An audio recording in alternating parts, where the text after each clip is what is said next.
په ګرد دنیا کې یوه نسخه در ښیم د مشکل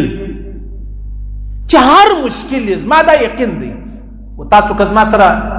دا خبره تسلیموي هم ستاسې خوښه ده که نه تسلیموي هم ستاسې خوښه ده هېڅ جبر نه دی هېڅ زور نه دی یوه نسخه زه در ښیم چې د هر مشکل دپاره که نه وسوله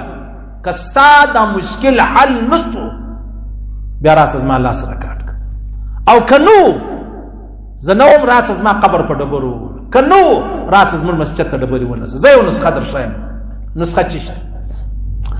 اوله خبره دا د عاجزانو پیغمبر علیه السلام فرمایي چې کله ماخستن سړی پرې وځي اودس وکړه په اوداسه سره پرېوځه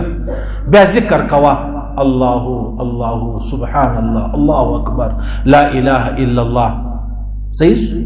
زموږ خو داسې خانه خرابه ده چې ماخستن پرې وځو اخرنی کار زموږ دا دی د فیسبوک هغه یو پیج لا پاتې هغه لا پسې وګورو اخرنی کار مې دی په هغه کې پسې پرېوتلي موبایل یا غوږو ته پروت یا شو ته پروت یا لاسو ته پروت بس په هېڅ یو دا خبره ده یو هغه ده چې ما درته ویل اودس وکړه راسه پرېوځه د الله رسول فرمایي ذکر کوه کوه کوه په د هغه کې ته بیده څه وایه او بیا د شپې ته پر اړخ راوښتلې نو سړی راویښېږي عام طور چې راویښ شولې په دغه حال کې د الله څه شی وغواړه الله به خامخا ستا د مشکل لرې کړي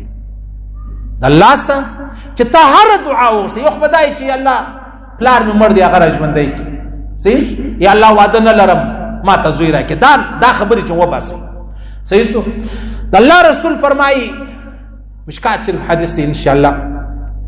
الله بستا هر مشکل چې دی هغه در ختم کړي یا به در اسانه کړي ستا مشکل به الله لرې کړي ماخستن اودس وکړه پرېوځه ذکر کوه کوه کوه په هغه کې پرېوتلی د شپې راپورته سولې پر اړخ اوښتلې ضروري نه ده چې پر اړخ اوښتې ته راپورته سوې په دغه وخت کې تا دعا وغوښتله الله په هېڅ صورت ستا دعا نه ردوي